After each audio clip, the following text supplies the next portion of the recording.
Bau obat-obatan yang menyengat bercampur dengan aroma anyir darah yang samar memenuhi kamar tidur utama yang luas itu. Di atas ranjang besar berseprai sutra yang kini tampak kusam, aku terbaring. Tubuhku, yang dulu segar dan bugar saat merintis usaha bersama, kini tinggal tulang berbalut kulit. Kanker itu menggerogoti tubuhku lebih cepat daripada yang diperkirakan dokter. Namun rasa sakit fisik itu tidak ada apa-apanya dibandingkan dengan pemandangan di hadapanku saat ini. Rian, suamiku, laki-laki yang kupercayakan hidup dan matiku selama 10 tahun terakhir, sedang berdiri di depan lemari. Bukan untuk mengambilkan selimut atau obat pereda nyeri untukku. Dia sedang memasukkan baju-baju terbaiknya ke dalam koper besar berwarna hitam. Koper yang dulu kami beli bersama saat bulan madu ke Eropa. Mas. Suaraku terdengar seperti cicitan tikus terjepit. Tenggorokanku kering, rasanya seperti menelan pecahan kaca. Air tolong. Rian berhenti sejenak, tapi dia tidak menoleh. Bahunya menegang, tanda dia merasa terganggu. Dia menutup resleting celana jeansnya dengan kasar, lalu berbalik menatapku dengan tatapan yang membuat darahku membeku. Tatapan itu bukan tatapan cinta, bukan juga belas kasihan. Itu adalah tatapan kejijikan. Air ambil sendiri, Aluna. Jangan manja, bentaknya. Suaranya menggelegar di kamar yang sunyi itu. Aku tersentak. Air mata panas merebak di sudut mataku.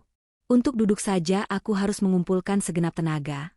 Bagaimana aku bisa berjalan ke dapur? Aku nggak kuat bangun, Mas.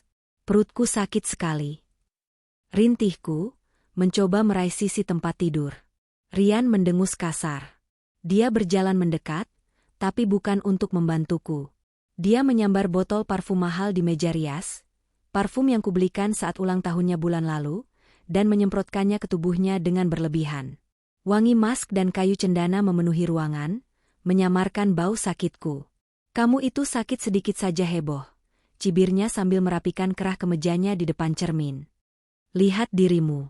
Pucat, kurus, bau obat. Bikin selera makan hilang saja. Hancur. Hatiku hancur berkeping-keping mendengar kalimat itu. Dulu dia memujiku sebagai wanita tercantik, wanita pembawa hoki. Sekarang, saat aku diuji dengan penyakit, dia membuangku seperti sampah. Mas mau kemana bawa koper? Tanyaku dengan sisa tenaga, menahan isak tangis. Dokter bilang, kondisiku drop hari ini. Aku butuh kamu, Mas. Tolong temani aku ke rumah sakit. Rian tertawa. Tawa yang kering dan kejam. Dia menyeret koper itu mendekati pintu. Ke rumah sakit? Sendiri saja? Panggil taksi atau ambulans. Aku sibuk, jawabnya enteng. Sibuk apa sampai bawa baju sebanyak itu? Dia berhenti di ambang pintu, lalu berbalik. Senyum sinis terukir di bibirnya. Senyum kemenangan yang menyakitkan. Karena kamu tanya, baiklah, biar kamu tahu sekalian. Aku mau menemani Siska lahiran. Nama itu, Siska. Nama yang selama setahun terakhir menjadi hantu dalam rumah tanggaku. Mantan sekretarisnya, wanita muda yang dia sebut, hanya rekan kerja, tapi sering dia bawa makan siang dan dinas luar kota. Siska lahiran, nafasku tercekat. Dadaku sesak bukan main. Ya, dia sedang berjuang melahirkan anakku. Anak laki-laki yang sehat dan kuat. Bukan wanita penyakitan sepertimu yang bahkan gak becus memberikan keturunan yang sehat. Rian menghina tanpa ampun. Kata-katanya lebih tajam dari pisau bedah manapun. Jadi benar dugaanku selama ini. Gosip itu benar. Naluri istriku benar. Dia berselingkuh sampai wanita itu hamil. Dan sekarang saat aku diambang kematian, dia memilih menyambut kehidupan baru dari rahim wanita lain. Kamu tega, Mas. Air mataku tumpah tak terbendung membasahi bantal. Aku istrimu, aku yang nemenin kamu dari nol, aku yang modalin usaha kamu. Halah, jangan bahas masa lalu, potong Rian cepat. Dia menunjuk wajahku dengan telunjuknya. Urus dirimu sendiri. Jangan manja. Sakit sedikit manja, tak pantas kamu jadi istri pengusaha sukses sepertiku. Siska lebih butuh aku. Dia akan memberiku pewaris. Dia kembali memegang gagang koper. Aku mungkin gak pulang seminggu atau 2 minggu. Jangan telepon aku. Kalau kamu mati, nanti biar pembantu tetangga yang urus jenazahmu. Aku mau fokus sama keluarga baruku. Dengan kalimat terakhir yang bagaikan vonis mati itu, Rian melangkah keluar. Blam! Pintu kamar ditutup dengan keras. Suara langkah kakinya menjauh, menuruni tangga. Lalu terdengar suara mesin mobil Pajero Sport, mobil yang kubeli dengan hasil penjualan tanah warisan orang tuaku, menderu. Dia pergi. Dia benar-benar pergi. Keheningan menyelimuti rumah besar ini. Rumah yang kami bangun dengan keringat dan air mata, kini terasa seperti kuburan raksasa. Rasa sakit di perutku menyerang lagi, kali ini 2 kali lipat lebih hebat. Sakit karena kanker yang menggerogoti organ dalamku, dan sakit karena hati yang dicabik-cabik. Aku terbatuk hebat, darah segar kembali keluar dari mulutku, menodai spray putih. Aku sendirian. Benar-benar sendirian. Tuhan, apakah ini akhir hidupku? Mati dalam sepi, dikhianati oleh orang yang paling kucintai? Tidak. Tiba-tiba, sebuah api kecil menyala di dalam dadaku yang sesak. Bukan api kehidupan, melainkan api kemarahan. Rasa sakit itu berubah menjadi bahan bakar. Dia bilang aku manja? Dia bilang aku tak pantas? Dia mau bersenang-senang dengan gundiknya dan anak haramnya itu di atas penderitaanku? Dia pikir aku akan mati diam-diam di kamar ini dan meninggalkan semua hartaku untuk dia nikmati bersama wanita itu? Tidak, Rian. Bisikku lirih, menyeka darah di bibirku dengan punggung tangan yang gemetar. Aku mungkin akan mati, tapi aku tidak akan mati bodoh. Dengan tangan gemetar hebat, aku meraba-raba meja nakas. Bukan mencari obat, melainkan mencari ponselku. Layarnya retak sedikit, tapi masih menyala. Aku menekan nomor kontak yang sudah lama kusimpan untuk keadaan darurat. Bukan nomor dokter, bukan nomor ambulans. Halo? Pak Gunawan? Suaraku parau. Terdengar suara berat di seberang sana. Halo? Bu Aluna? Suara ibu terdengar buruk sekali. Ada apa, Bu? Pak Gunawan adalah notaris kepercayaanku. Orang yang dulu membantu mengurus balik nama semua aset perusahaan dan properti saat orang tuaku meninggal. Satu hal yang Rian lupa, atau mungkin dia terlalu sombong untuk peduli, adalah bahwa sertifikat rumah mewah ini, ruko tempat usahanya berjalan, dan gudang aset, semuanya masih atas namaku. Harta bawaan. Kami tidak pernah membuat perjanjian pisah harta, tapi aset ini tercatat didapat sebelum pernikahan atau sebagai warisan langsung. Pak. Nafasku tersengal. Aku harus bicara cepat sebelum kesadaranku hilang. Ingat pembicaraan kita bulan lalu? Tentang likuidasi aset? Ingat, Bu. Tapi ibu bilang waktu itu masih ragu karena memikirkan Pak Rian. Aku tertawa kecil, tawa yang getir dan menyakitkan. Keraguan itu sudah hilang. Pak, sekarang. Saya mau Bapak proses semuanya. Sekarang juga. Maksud ibu semuanya? Semuanya, Pak Gunawan. Rumah yang saya tempati ini. Ruko di jalan utama. Mobil-mobil yang tidak dibawa Rian. Saham perusahaan yang atas nama saya. Jual semuanya. Saya mau likuidasi total. Hening sejenak di seberang telepon. Pak Gunawan mungkin terkejut dengan nada suaraku yang tiba-tiba dingin dan tegas. Baik, Bu Aluna. Tapi untuk rumah, menjual rumah butuh waktu. Tidak bisa instan. Saya tidak peduli harganya jatuh, Pak. Jual di bawah pasar asal tunai keras. Saya tahu ada investor Bapak yang sudah lama mengincar tanah di kawasan ini. Hubungi dia. Katakan saya butuh uangnya besok lusa. Baik, Bu. Saya mengerti urgensinya. Lalu, Ibu akan tinggal di mana? Aku menatap langit-langit kamar yang tinggi. Itu urusan nanti. Yang penting, kosongkan rumah ini segera setelah transaksi selesai. Saya mau, saat Rian pulang nanti, dia tidak menemukan apa-apa selain debu. Baik, Bu. Saya segera siapkan berkasnya. Saya akan ke rumah Ibu sore ini bersama calon pembeli potensial jika Ibu bersedia. Datanglah. Bawa materai. Bawa semua berkasnya. Aku mematikan telepon. Tubuhku lemas, tapi pikiranku jernih luar biasa. Adrenalin balas dendam ternyata lebih ampuh daripada morfin. Aku memaksakan diri untuk bangun. Dengan berpegangan pada dinding, aku menyeret kakiku menuju lemari besi di sudut ruangan. Kubuka brankas itu. Di sana tersimpan perhiasan, logam mulia, dan surat-surat berharga. Rian tidak tahu kombinasi brankas ini. Dia selalu terlalu malas menghafal angka. Aku mengambil tas besar. Kumasukkan semua perhiasan pemberian orang tuaku, semua emas batangan tabunganku. Tidak kusisakan satu cincin kawin pun. Cincin kawin itu kulepas dari jari manisku yang kini kurus. Lalu kulempar ke tempat sampah di sudut kamar. Kling. Bunyi logam membentur kaleng sampah terdengar merdu di telingaku. Aku berjalan tertatih ke kamar mandi, membersihkan wajahku dari darah dan air mata. Aku menatap cermin. Wajahku tirus, mataku cekung, kulitku pucat.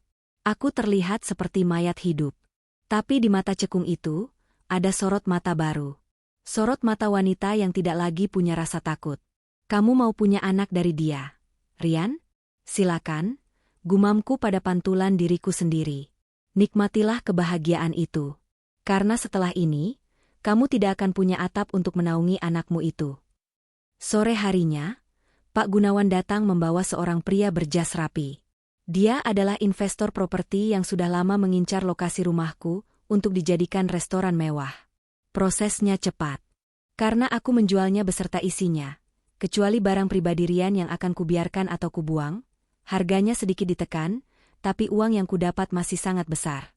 Cukup untuk biaya pengobatanku ke luar negeri dan modal usaha baru. Deal, Bu Aluna? Tanya investor itu sambil menyodorkan cek. Tanganku gemetar saat menandatangani akta jual beli. Bukan gemetar karena sedih, tapi gemetar karena menahan sakit fisik yang semakin menjadi-jadi. Deal, jawabku tegas. Kapan rumah ini bisa dikosongkan? Ambil kuncinya sekarang. Saya akan pergi malam ini juga, jawabku. Pak Gunawan menatapku cemas. Bu, ibu mau kemana malam-malam begini dengan kondisi sakit? Antar saya ke bandara, Pak. Saya sudah memesan tiket ke Singapura. Ada dokter spesialis di sana yang siap menerima saya besok pagi. Dan sisa uangnya, tolong Pak Gunawan amankan di rekening baru yang tidak diketahui Rian. Malam itu, dengan hanya membawa satu tas berisi baju seperlunya dan dokumen penting, aku meninggalkan rumah megah yang telah menjadi saksi bisu pengorbananku selama 10 tahun. Aku tidak menoleh ke belakang. Di saat yang sama, mungkin Rian sedang tersenyum lebar menggendong bayinya, memamerkan foto di media sosial dengan caption, "Jagoan Papa." Dia tidak tahu bahwa istana, tempat dia berencana membesarkan jagoannya itu sudah bukan miliknya lagi. Selamat bersenang-senang, suamiku. Waktu bermainmu sudah habis. 2 minggu berlalu. Rian merasa seperti pria paling beruntung di dunia. Ia berjalan keluar dari lobi rumah sakit swasta kelas VIP itu dengan langkah tegap, dada membusung, dan senyum yang merekah lebar. Di tangan kanannya, ia menenteng karsit mahal berisi bayi laki-laki yang baru lahir, darah dagingnya, pewaris tahtanya yang selama ini ia idam-idamkan. Di sebelah kirinya, Siska berjalan dengan manja, menggelayut di lengannya. Wanita itu tampak segar, meski baru melahirkan, berkat perawatan pasca melahirkan seharga puluhan juta yang dibayar Rian tanpa pikir panjang. "Mas, nanti kalau sampai rumah, aku nggak mau ya tidur di kamar tamu," rengek Siska sambil membetulkan selendang bayinya. "Aku mau kamar utama. Kamar yang besar itu." Rian tertawa kecil, mengecup kening Siska. "Tentu saja, sayang. Kamar utama itu sekarang milikmu. Kamu kan ibu dari anakku. Kamu ratu di rumah itu sekarang." "Terus si Mbak penyakitan, itu gimana?" tanya Siska dengan nada jijik, merujuk pada Aluna. Wajah Rian sedikit mengeruh, tapi ia segera mengibaskan rasa tidak nyamannya. Selama 2 minggu ini, ia memang tidak menghubungi Aluna sama sekali. Ponsel Aluna juga tidak aktif saat ia iseng mencoba menelepon sekali, hanya untuk menyuruhnya memindahkan barang-barang ke kamar pembantu. Rian berasumsi Aluna mungkin sudah terlalu lemah untuk memegang HP, atau sedang merajuk seperti biasa. "Alah, biarkan saja dia," jawab Rian enteng sambil membukakan pintu mobil Pajero Sportnya. "Kalau dia masih hidup, nanti aku suruh dia pindah ke paviliun belakang, dekat gudang. Kalau dia sudah mati, ya syukur, kita tinggal panggil dinas pemakaman. Yang penting sekarang kita fokus sama Dava." Ia menatap putranya yang tertidur pulas. Anak papa harus tinggal di istana, bukan di rumah sakit. Perjalanan pulang terasa menyenangkan bagi Rian. Ia membayangkan masa depan yang cerah. Istri muda yang cantik, anak laki-laki yang sehat, dan aset kekayaan yang melimpah. Ia merasa hidupnya sempurna. Ia lupa bahwa fondasi, istana, yang ia banggakan itu bukanlah miliknya.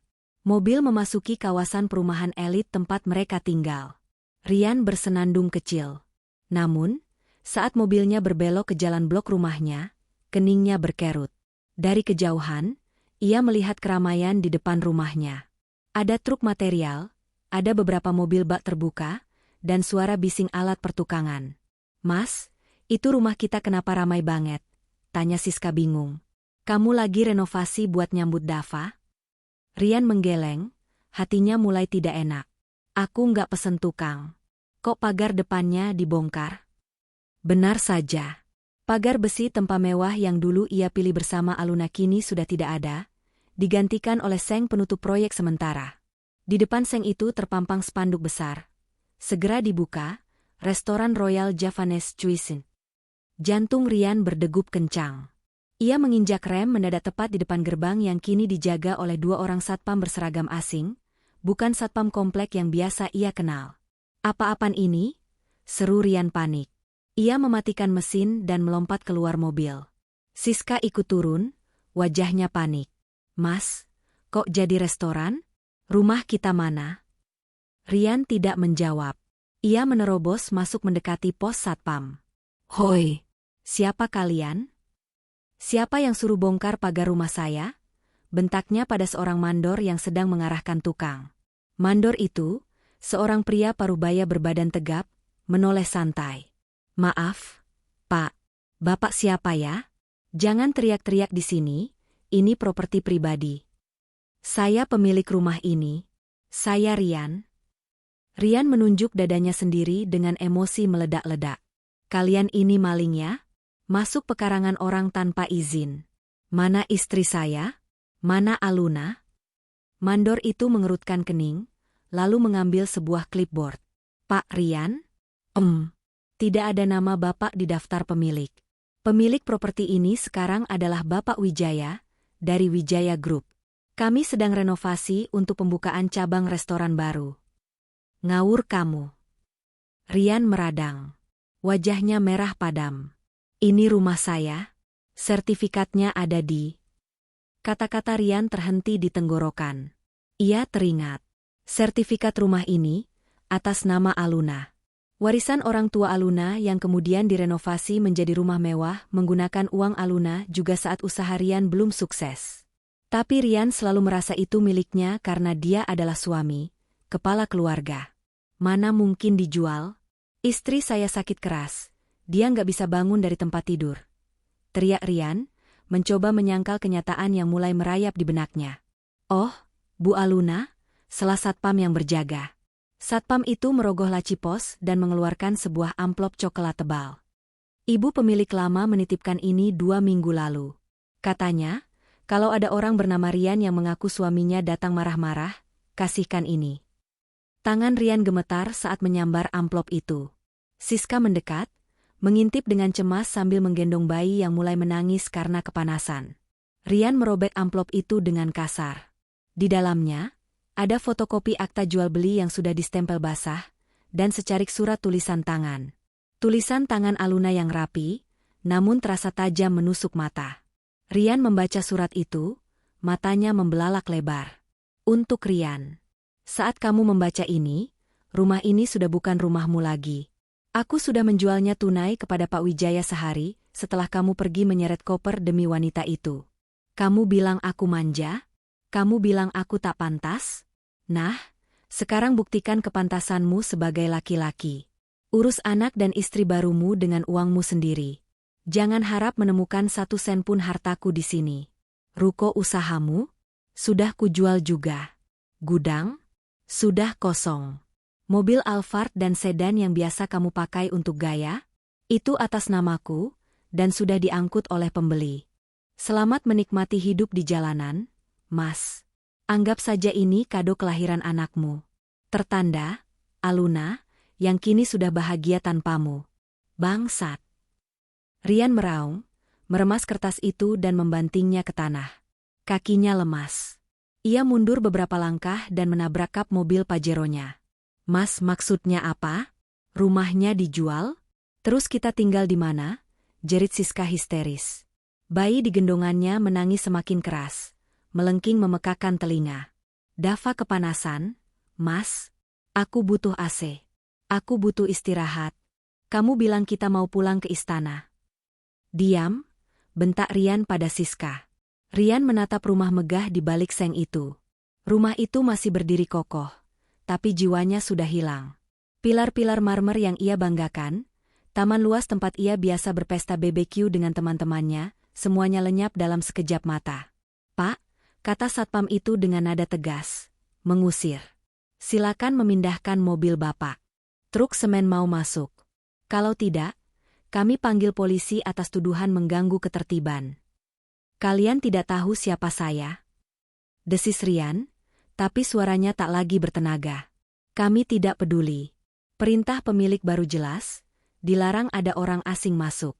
Silakan pergi. Dengan harga diri yang hancur lebur, Rian masuk kembali ke dalam mobil. Siska di sebelahnya menangis terseduh-seduh, bukan karena sedih, tapi karena marah mimpinya menjadi nyonya besar musnah. Mas, kamu bohong sama aku. Kamu bilang kamu kaya raya. Kamu bilang rumah ini punya kamu. Siska memukul lengan Rian. Diam kamu, Siska. Kepalaku mau pecah. Rian memukul setir.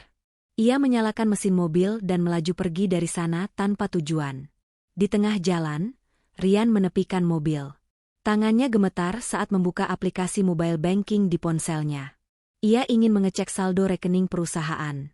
Rekening yang selama ini dikelola oleh bagian keuangan, yang notabene orang kepercayaan Aluna. Login file. User ID diblokir. Ia mencoba rekening tabungan bersama. Saldo, Rp150.000. Kosong. Aluna telah menarik semuanya. Ia benar-benar melikuidasi semua aset yang memiliki akses legal atas namanya. Rian memang punya rekening pribadi, tapi isinya tidak seberapa karena ia terbiasa menggunakan kartu kredit perusahaan untuk gaya hidup mewahnya. Dan sekarang, kartu kredit itu pasti sudah diblokir juga. Sialan. Sialan kau Aluna.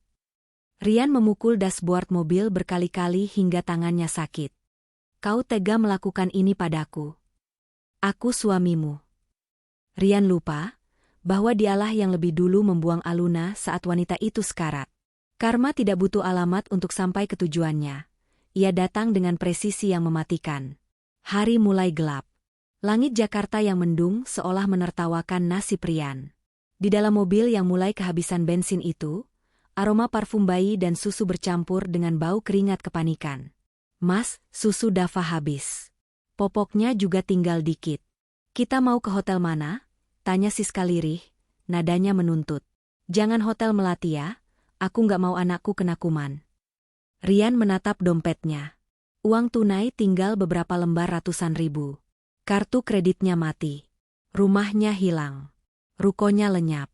Ia menatap Siska, wanita yang demi dirinya ia rela mencampakkan istri yang tulus. Kini, wajah cantik Siska tampak menyebalkan di matanya. Hanya beban.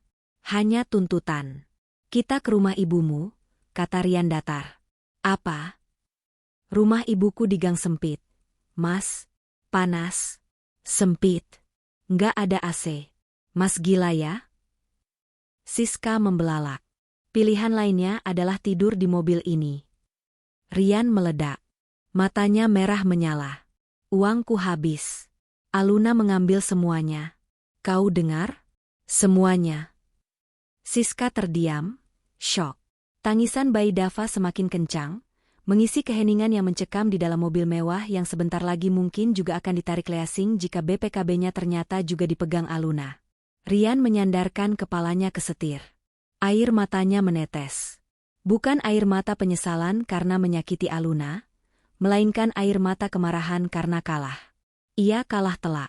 Sementara itu, ribuan kilometer dari sana, di sebuah kamar perawatan VIP di Singapura dengan pemandangan Marina Bay, Aluna sedang duduk di kursi roda, menatap matahari terbenam. Infus menancap di tangannya, tapi wajahnya tenang. Ponsel barunya bergetar. Pesan dari Pak Gunawan masuk. Bu, Satpam melapor. Pak Rian baru saja datang dan diusir. Dia tampak sangat syok. Misi tahap pertama berhasil. Aluna tersenyum tipis. Sangat tipis. Ini baru permulaan, Rian, bisiknya pada angin. Tunggu sampai kau tahu bahwa hutang perusahaan yang kau tanda tangani sebagai penjamin pribadi, jatuh tempo bulan depan. Roda nasib telah berputar. Dan kali ini, Aluna yang memegang kendalinya. Matahari pagi belum tinggi, tapi udara di dalam rumah petak itu sudah terasa seperti oven. Tidak ada pendingin udara sentral, tidak ada spring bed empuk, dan tidak ada aroma kopi segar yang biasa disiapkan pembantu. Yang ada hanyalah suara dengungan kipas angin tua yang berkarat, bau selokan yang menyusup dari celah ventilasi, dan tangisan Dava yang melengking tanpa henti. Aduh, diam dong. Berisik banget sih. Rian terbangun dengan kaget.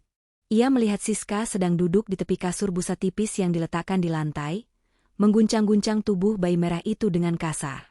Wajah Siska kusut, rambutnya acak-acakan, matanya bengkak kurang tidur. Jangan kasar gitu sama anak, tegur Rian, bangkit duduk sambil memegangi pinggangnya yang sakit karena tidur di lantai keras. Kamu pikir aku nggak capek, Mas? Sembur Siska. Semalaman dia nangis. Disusuin nggak mau, digendong tetap nangis. Ini pasti karena panas. Lihat badannya, merah-merah semua kena biang keringat. Anakku nggak biasa hidup di tempat kumuh begini. Rian mengusap wajahnya kasar. Ia melihat sekeliling. Rumah ibunya Siska ini terletak di dalam gang senggol, gang yang saking sempitnya, motor berselisih saja susah. Dindingnya lembab, catnya mengelupas. Di ruang tamu yang menyatu dengan ruang tidur ini, barang-barang mewah mereka, koper branded, perlengkapan bayi mahal, stroller seharga 10 juta, bertumpuk tidak karuan, tampak konyol dan tidak pada tempatnya. Seperti berlian yang jatuh ke kubangan lumpur. Sabar dulu, Siska. Ini cuma sementara, kata Rian, mencoba menenangkan, meski hatinya sendiri ingin meledak. Sementara sampai kapan? Sampai Dava mati kepanasan? Siska melempar popok kotor ke sudut ruangan. Mas, susu Dava habis. Susu formula yang kemarin kamu beli itu harganya 1 juta sekaleng. Cuma tahan 3 hari. Mana uangnya? Aku mau beli lagi. Rian merogoh saku celananya yang tergantung di paku dinding. Dompetnya tipis. Uang tunai tinggal 200 ribu. Beli yang biasa dulu di warung depan. Gumam Rian. Apa? Susu pasaran yang banyak gulanya itu? Mas gila ya? Nanti pencernaan anakku rusak. Kamu kan direktur, masa beli susu mahal aja nggak mampu? Kata, direktur, itu menampar Rian telak. Dulu, ia memang direktur. Tapi direktur di atas kertas. Ia baru sadar betapa ia buta operasional. Selama ini Aluna yang mengatur cash flow, Aluna yang memastikan gaji karyawan terbayar, Aluna yang berurusan dengan bank. Rian hanya tahu tanda tangan dan menjamu klien. Dengar ya, Siska. Rian membentak, membuat tangisan Dava makin kencang. Uangku dibekukan Aluna. Kartu kredit mati. Kamu harus ngerti kondisi. Jangan samakan hidup kita sekarang sama minggu lalu. Siska terdiam, lalu mulai menangis histeris. Aku nyesel nikah sama kamu. Katanya kaya raya, ternyata cuma parasit istri tua. Tahu gini mending aku sama Pak Bos di kantor lamaku. Kurang ajar. Rian nyaris menampar Siska, tapi ditahannya. Ia menyambar kunci mobil Pajeronya. Aku mau keluar. Cari uang. Urus anakmu yang benar. Rian keluar dari rumah itu, berjalan kaki 500 meter ke jalan raya tempat ia memarkir Pajeronya. Mobil besar itu tidak bisa masuk gang. Saat sampai di tempat parkir umum, jantung Rian mencelos. Kaca spion sebelah kiri mobilnya pecah menggantung. Baret panjang menghiasi bodi samping mobil mulusnya. Anak-anak kampung atau orang iseng pasti melakukannya semalam. Bangsat, teriak Rian, menendang ban mobilnya sendiri. Ia masuk ke mobil, menyalakan mesin, dan melaju menuju kompleks ruko tempat kantornya berada. Ia harus menyelamatkan bisnisnya. Masih ada stok barang di gudang distributor yang bisa ia jual tunai. Pikirnya begitu. Namun, sesampainya di ruko, pemandangan horor menyambutnya lagi. Ruko 3 lantai itu tertutup rapat. Rolling door-nya digembok dengan rantai besar yang bukan miliknya. Di depannya, ada tempelan kertas besar berlogo pengadilan. Aset ini dalam pengawasan kurator pilot berdasarkan putusan pengadilan Niaga No. Pilot? Apa-apaan ini? Rian turun dari mobil, gemetar. Tiba-tiba, seorang pria mendekatinya. Itu Pak Ujang, mantan kepala gudangnya. Pak Rian, sapa Pak Ujang dingin. Tidak ada lagi rasa hormat di matanya. Jang, kenapa digembok? Siapa yang lapor pilot? Rian mencengkeram kerah baju bekas karyawannya itu.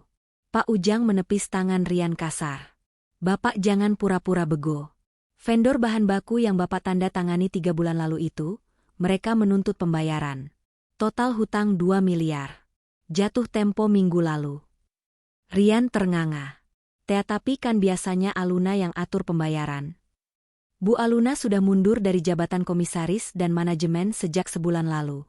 Pak, suratnya resmi. Jadi sekarang penanggung jawab tunggal hutang itu ya Bapak. Sebagai direktur utama dan penjamin pribadi, personal garanti. Pak Ujang tersenyum sinis. Lagi pula, kami semua karyawan sudah di PHK dan diberi pesangon penuh oleh Bu Aluna pakai uang pribadi beliau sebelum beliau pergi. Jadi kami nggak ada urusan lagi sama Bapak. Kami cuma nunggu kurator lelang isi ruko ini buat nutup utang vendor. Rian mundur selangkah. Kakinya lemas seperti jeli. Dia lupa. 3 bulan lalu, demi gaya-gayaan ingin ekspansi bisnis agar terlihat hebat di depan Siska, dia memesan bahan baku dalam jumlah besar. Aluna sempat melarang, tapi Rian ngotot dan menandatangani surat utang itu tanpa membaca detailnya. Aluna membiarkannya saat itu, ternyata itu adalah jebakan. Atau lebih tepatnya, tali gantungan yang Rian ikat sendiri ke lehernya. Terus saya harus bayar pakai apa? Bisik Rian. Ya jual aset pribadilah, Pak. Rumah, mobil. Pak Ujang melirik Pajero Rian. Oh iya, saya dengar rumah mewah Bapak sudah jadi milik orang lain ya? Kasihan. Dulunya raja, sekarang jadi gelandangan. Tanpa pamit, Pak Ujang pergi meninggalkan Rian yang termangu di depan ruko yang tersegel. Ponsel Rian berdering. Nomor tidak dikenal. Halo? Selamat siang, Pak Rian. Kami dari pihak Leasing Multifinance. Kami mendeteksi pembayaran cicilan Pajero Sport Bapak menunggak 2 bulan. Dan karena nama Bapak masuk daftar hitam by checking akibat gagal bayar utang perusahaan pagi ini, kami mendapat instruksi untuk menarik unit. Tarik unit? Enak saja. Ini mobil saya. Posisi GPS mobil Bapak terdeteksi di Jalan Ruko Indah. Tim eksekusi kami sedang menuju ke sana. Mohon kooperatif atau kami lapor polisi atas tuduhan penggelapan jaminan fidusia. Klik. Rian panik. Setengah mati panik. Jika mobil ini diambil, dia benar-benar tidak punya kaki. Dia tidak punya apa-apa lagi. Ia buru-buru masuk ke mobil, menyalakan mesin, dan kabur dari sana. Jantungnya berpacu seperti drum. Ia merasa seperti buronan. Dia tidak bisa pulang ke rumah ibunya Siska. Debt collector pasti akan melacak alamat KTP-nya, yang sayangnya masih alamat rumah lama yang sudah dijual, atau alamat domisili. Rian menyetir tanpa arah, mengelilingi kota Jakarta yang panas. Bensinnya mulai menipis, lampu indikator sudah berkedip merah. Lapar, haus, stres. Akhirnya, Rian menepikan mobil di sebuah taman kota yang sepi. Ia membuka dashboard, mencari sisa-sisa uang receh. Hanya ada beberapa koin 1000-an. Ia menangis. Laki-laki yang 2 minggu lalu membuang istrinya yang sakit keras demi wanita lain, kini menangis terseduh-seduh di dalam mobil yang akan segera ditarik leasing, kelaparan, dan dikejar utang miliaran. Tiba-tiba, ia teringat sesuatu. Aluna. Istrinya itu, meski tegas, dulu selalu tidak tegaan. Kalau dia melihat Rian menderita seperti ini, mungkin hati Aluna akan luluh. Aku harus cari Aluna. Aku harus minta maaf, terus minta dia bayarin utang ini. Dia kan kaya. Uang penjualan rumah itu pasti masih ada. Gumam Rian, otaknya kembali menyusun rencana licik. Penyesalannya hanya di bibir, tujuannya tetap uang. Ia membuka Instagram, mencari akun teman-teman sosialita Aluna yang mungkin tahu keberadaannya. Ia menemukan satu postingan terbaru dari akun sahabat Aluna, Mbak Sarah. Foto itu berlokasi di Mount Elizabeth Hospital, Singapura. Di foto itu, Aluna duduk di kursi roda, tapi wajahnya tampak lebih segar. Rambutnya dipotong pendek rapi. Ia tersenyum, senyum tulus yang sudah lama hilang saat bersama Rian. Di sampingnya berdiri seorang dokter muda tampan yang sedang memeriksa infus Aluna sambil tertawa kecil. Captionnya, "Alhamdulillah, operasi pengangkatan sel kanker tahap pertama berjalan lancar. My strong bestie Aluna_Queen is back. Semangat sembuh, sayang. Buang racun dari tubuh, penyakit, dan buang racun dari hidup, mantan, ternyata bikin kamu glowing lagi." Kilauan cat kuku uang bersayap. Komentar di bawahnya membanjir, "Cantik banget Mbak Aluna. Syukur deh lepas dari suaminya yang toksik itu. Dengar-dengar mantannya sekarang dikejar debt collector ya? Hahaha rasain." Rian membaca komentar itu dengan tangan gemetar menahan amarah. Dia operasi pakai uangku, uang hasil jual rumahku. Racau Rian, delusinya masih kuat. Dan dia tertawa sama dokter itu sementara aku di sini menderita. Rian mengetik pesan DM ke akun Aluna. "Aluna, angkat teleponku. Kamu di mana? Kamu harus tanggung jawab. Utang perusahaan 2 miliar jatuh tempo. Itu perusahaan kita berdua. Jangan egois. Kamu bawa kabur uang penjualan rumah. Setidaknya bayar utangku. Kalau tidak aku lapor polisi kamu menggelapkan aset Gonogini. Send." 1 menit kemudian. Status pesan berubah menjadi read. Rian menunggu dengan jantung berdebar. Apakah Aluna akan takut? Apakah dia akan mentransfer uang? Notifikasi muncul. Balasan dari Aluna. Hanya 1 gambar. Gambar foto sebuah dokumen perjanjian pranikah, yang Rian lupa pernah ia tanda tangani karena saking cintanya dulu, yang isinya, segala utang yang timbul akibat kelalaian salah satu pihak tanpa persetujuan tertulis pihak lain, menjadi tanggung jawab pribadi pihak tersebut. Dan 1 pesan singkat di bawahnya, "Semoga beruntung dengan polisi, Mas. Oh ya, aku sudah blokir aksesmu ke semua asuransi kesehatan keluarga. Jadi kalau Siska atau anaknya sakit bayar sendiri ya. Bye." User not found. Aluna memblokirnya. Rian membanting ponselnya ke jok mobil. Habis. Semuanya benar-benar habis. Dan di saat yang bersamaan, dari kaca spion, ia melihat sebuah mobil derek dan 2 motor besar mendekat ke arah mobilnya yang terparkir. Orang-orang berbadan besar dengan rompi debt collector turun. Mereka menemukannya. "Pak Rian, turun dari mobil." Rian mengunci pintu, tapi itu sia-sia. Kaca jendela digedor keras. Hari itu, di pinggir jalan, Rian diseret keluar dari istana, terakhirnya, mobil Pajero itu. Ia ditinggalkan di trotoar, memegang kunci mobil yang sudah tidak ada gunanya, sementara mobilnya diderek pergi. Dia harus pulang ke gang sempit itu. Jalan kaki. Tanpa uang. Tanpa susu untuk anaknya. Dan dengan kabar bahwa dia punya utang 2 miliar yang harus dibayar atau penjara menanti. Selamat datang di neraka, Rian. Rian menatap nanar uang kertas lecek di tangannya. 1 lembar 20.000, 2 lembar 10.000, dan 1 lembar 5.000. Total 45.000 rupiah. Itulah harga-harga dirinya hari ini. Mantan direktur utama yang biasa menandatangani cek miliaran rupiah, hari ini menghabiskan 10 jam menjadi kuli panggul di pasar induk Ramat Jati. Bahu Rian lecet, kulitnya melepuh karena tidak terbiasa memikul karung bawang seberat 50 kg. Kemeja branded yang dulu harganya 2 juta rupiah kini dekil, robek di bagian ketiak, dan berbau keringat anyir bercampur bau sampah pasar. "Hei, Mas baru, minggir. Jangan ngelamun di jalan," teriak seorang sopir truk, mengklakson Rian yang berdiri mematung. Rian tersentak, buru-buru menepi kebecekan air comberan. Kakinya yang mengenakan sepatu pantofel mahal yang kini solnya sudah menganga, terasa perih. Tadi pagi, dia mencoba melamar kerja di beberapa kantor teman lamanya. Hasilnya, nihil. Berita tentang hutang perusahaannya dan blacklist bay checking sudah menyebar. Tidak ada yang mau mempekerjakan direktur gagal yang punya masalah hukum. Mereka menatap Rian dengan tatapan merendahkan, seolah dia adalah penyakit menular. Demi susu Dava, Rian membuang gengsinya. Dia pergi ke pasar, menawarkan tenaganya. Awalnya dia ditertawakan oleh kuli lain karena pakaiannya yang salah kostum, tapi rasa lapar memaksanya menulikan telinga.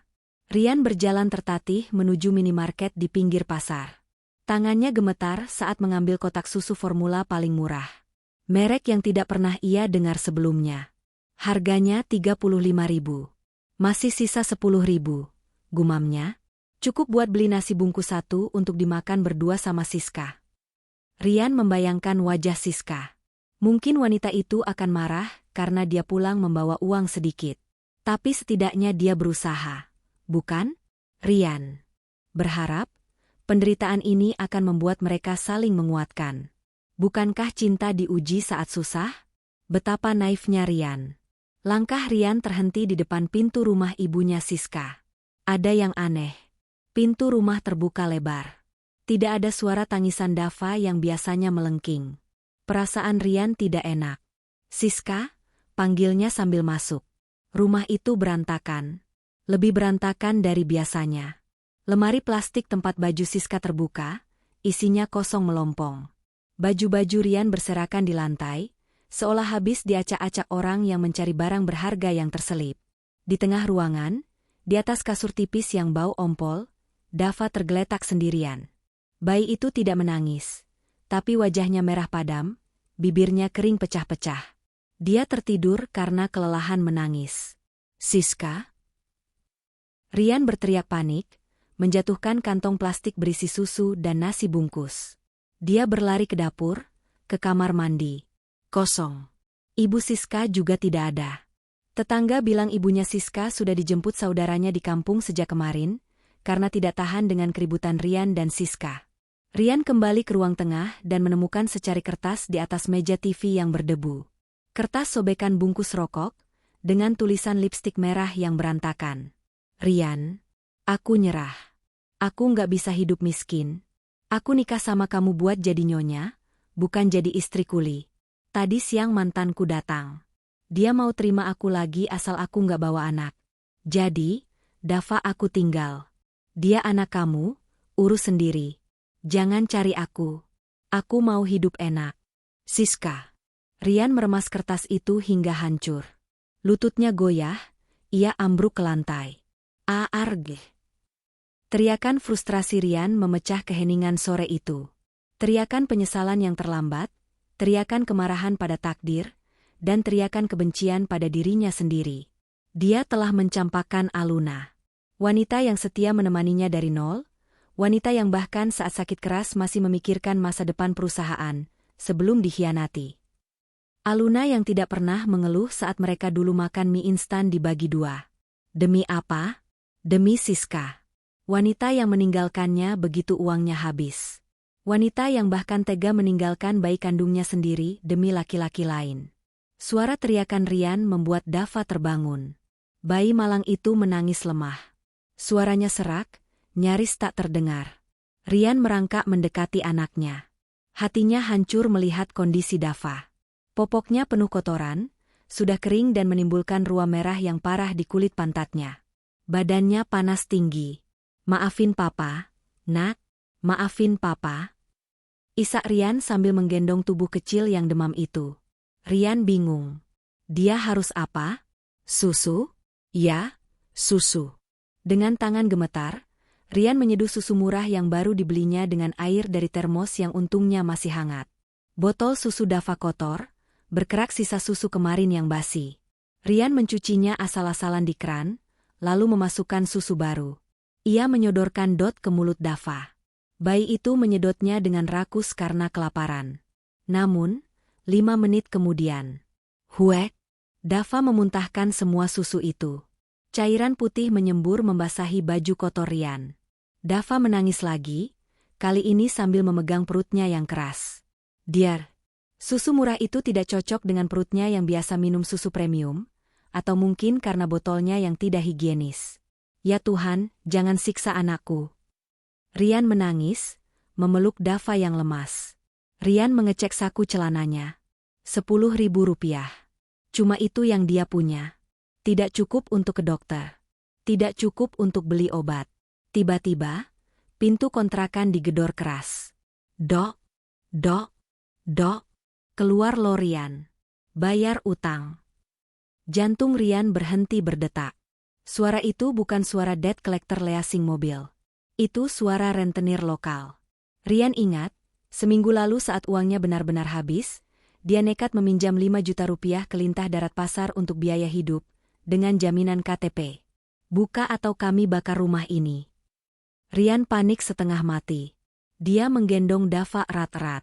Dia tidak bisa keluar. Kalau dia keluar, dia akan habis dipukuli. Tapi kalau di dalam, mereka mungkin akan mendobrak. Rian melihat ke jendela belakang yang kecil dan tinggi. Jendela ventilasi dapur. Nak, kita harus lari, bisik Rian pada Dava yang merintih sakit. Dengan sisa tenaga kulinya, Rian menumpuk kursi plastik dan ember pecah. Dia memanjat, menerobos keluar lewat jendela sempit itu sambil mendekap Dava di dadanya. Punggungnya tergores paku kusen, berdarah, tapi dia tidak peduli. Brak, pintu depan didobrak jebol. Mana dia? Kabur lewat belakang. Kejar. Rian berlari. Dia berlari menyusuri ganggang tikus yang becek dan gelap, menjauh dari rumah yang sudah seperti neraka itu. Dia berlari tanpa alas kaki karena sepatunya tertinggal saat memanjat. Hujan mulai turun. Rintik-rintik, lalu berubah menjadi deras. Rian berteduh di emperan sebuah toko elektronik yang sudah tutup. Dia mendekap Dava di dalam kemejanya, mencoba menghangatkan anaknya dengan panas tubuhnya sendiri.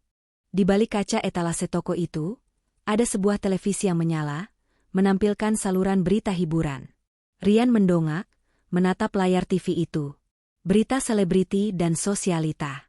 Di layar, terpampang wajah yang sangat ia kenal. Pengusaha wanita sukses, Aluna, dilamar oleh dokter spesialis di Singapura setelah dinyatakan sembuh total dari kanker. Di layar itu, Aluna terlihat sangat cantik. Dia mengenakan gaun malam yang elegan. Di sampingnya, Dr. Adrian, dokter yang difoto kemarin, sedang berlutut memegang cincin berlian. Aluna tertawa bahagia, menerima cincin itu. Wajahnya bersinar, jauh lebih sehat, jauh lebih bahagia daripada saat bersama Rian. Narator berita berkata, setelah lepas dari masa lalu yang kelam dan dikhianati mantan suami, Bu Aluna kini bangkit dengan bisnis barunya di bidang ekspor-impor yang sukses besar. Kabarnya, asetnya kini bernilai 3 kali lipat dari sebelumnya. Rian merosot duduk di lantai trotoar yang dingin. Kontras itu membunuhnya. Di layar kaca, Aluna di puncak dunia, dilamar pria terhormat, kaya raya, sehat. Di trotoar, Rian, mantan suaminya, basah kuyup, buronan rentenir, kelaparan, menggendong anak hasil perselingkuhan yang sakit dan ditinggal ibunya. Air hujan bercampur air mata membasahi wajah Rian. Aluna. Lirih Rian, suaranya hilang ditelan suara hujan. Tolong aku salah. Dava di pelukannya mulai kejang pelan. Panasnya terlalu tinggi. Rian sadar dia tidak bisa egois lagi. Dia tidak punya uang, tidak punya harga diri, tidak punya apa-apa. Nyawa anak ini ada di ujung tanduk. Satu-satunya harapan adalah mengemis. Bukan pada orang asing, tapi pada wanita yang telah ia hancurkan hatinya. Rian meraba saku celananya yang basah. Ponselnya. Layarnya retak parah karena terbentur saat kabur tadi, tapi ajaibnya masih menyala. Baterai 5%. Dia tidak bisa menelepon Aluna, diblokir. Dia tidak bisa diblokir. Rian membuka satu-satunya aplikasi yang belum diblokir karena dia jarang pakai, email. Dengan jari gemetar kedinginan, dia mengetik subjek, tolong Dava. Aluna, aku tahu aku bajingan. Aku sampah. Aku pantas mati. Tapi tolong anak ini nggak salah. Siska pergi ninggalin kami. Dava sakit parah, kejang. Aku buronan, aku nggak punya uang sepeser pun. Aku dimperan toko di Jakarta Timur. Demi kemanusiaan, Aluna. Tolong anak ini. Setelah ini aku rela masuk penjara atau mati sekalipun. Tolong. Send. Baterai habis. Ponsel mati.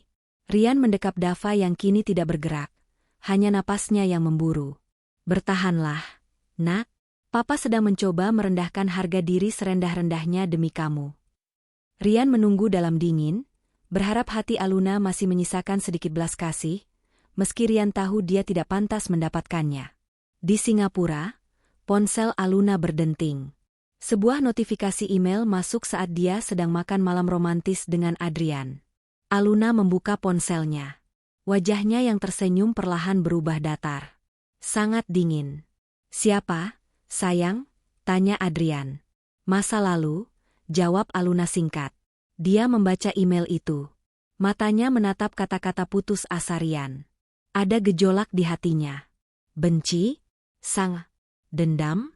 Masih ada. Tapi membiarkan bayi tak berdosa mati di jalanan?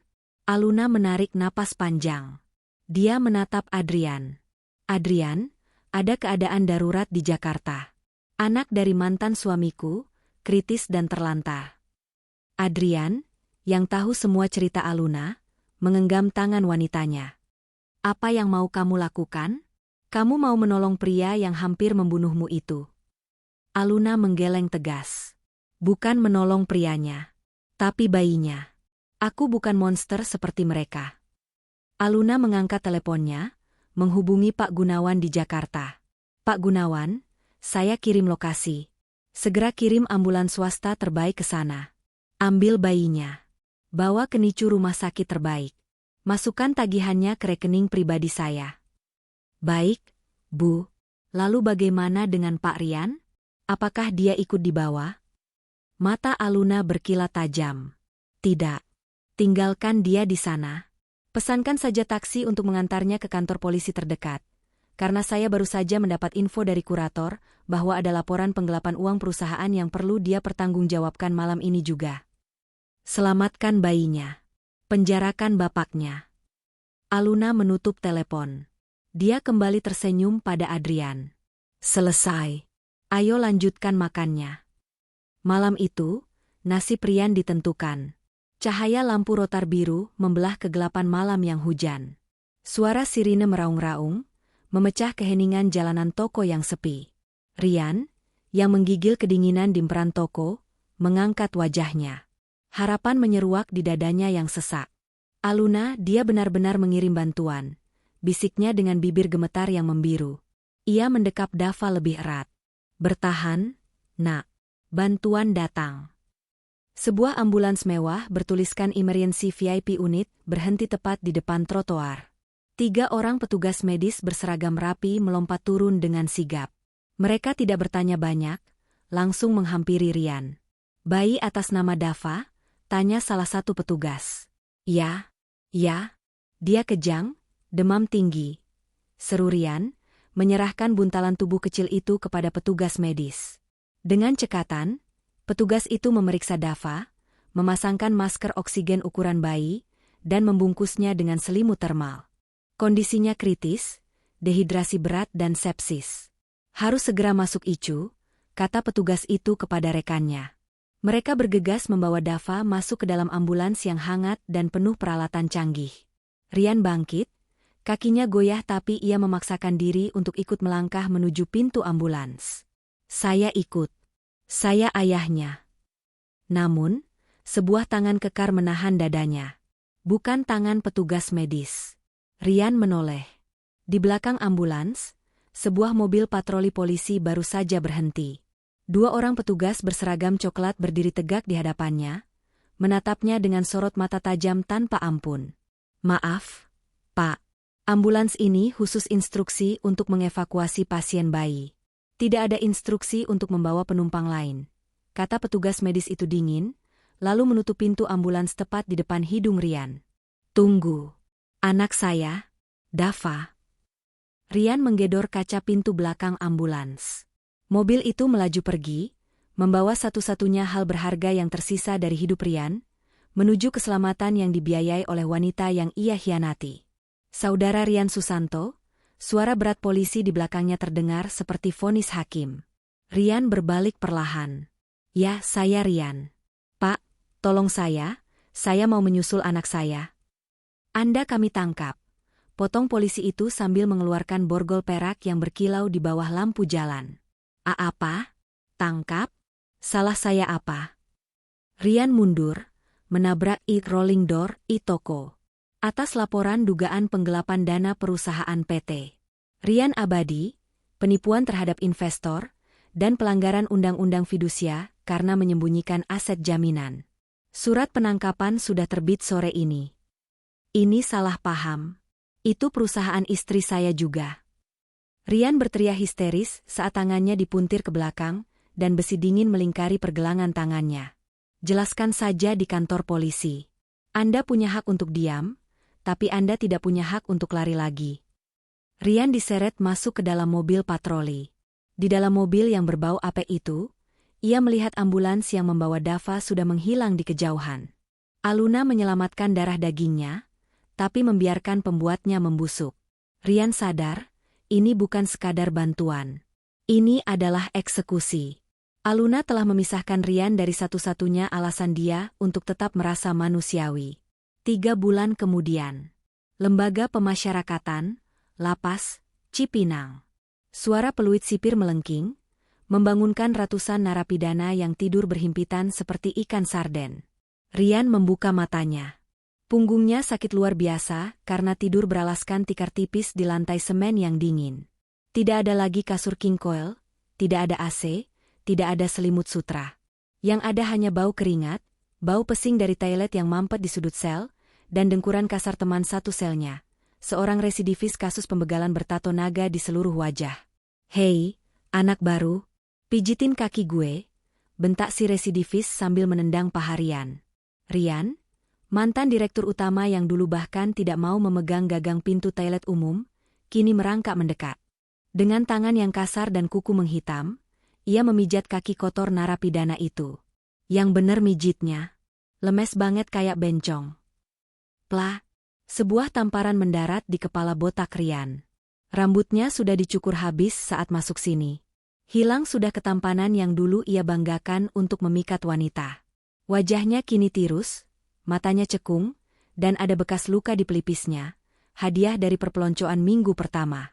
Rian menelan ludah, menahan tangis. Iya, Bang. Maaf, Bang. Hukuman Rian cukup berat. 5 tahun penjara. Ia terbukti bersalah menggelapkan uang investor dan memalsukan laporan keuangan, yang sebenarnya ia tanda tangani tanpa sadar karena bujuk rayu rekan bisnis bodongnya dulu. Di penjara ini, Rian berada di kasta terendah. Dia tidak punya uang untuk membeli fasilitas kamar yang lebih baik. Dia tidak punya keluarga yang menjenguk dan membawakan makanan enak. Dia sendirian. Setiap jam makan siang adalah siksaan. Nasi cadong yang keras dengan sayur nangka hambar dan sepotong tempe sekeras batu. Rian sering teringat masakan Aluna.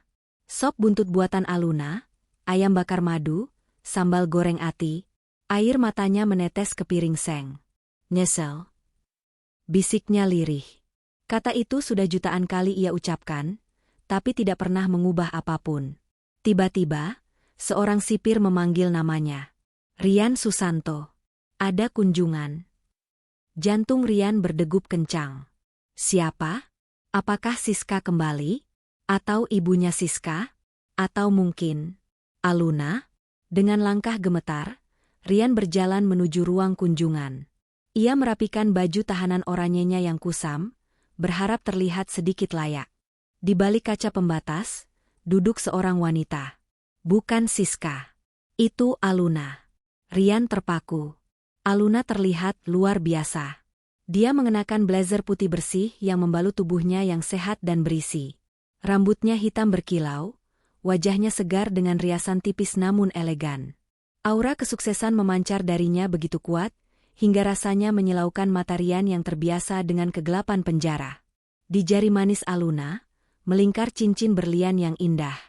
Rian duduk perlahan, memegang gagang telepon interkom dengan tangan gemetar. Aluna. Suara Rian serak, hampir menangis. Aluna menatapnya datar. Tidak ada kebencian, tidak ada cinta. Hanya tatapan seperti melihat orang asing yang malang. Halo, Rian. Apa kabar? Suaranya tenang, merdu. Aku hancur. Lun. Lihat aku. Rian menunjuk dirinya sendiri. Aku hidup seperti binatang di sini.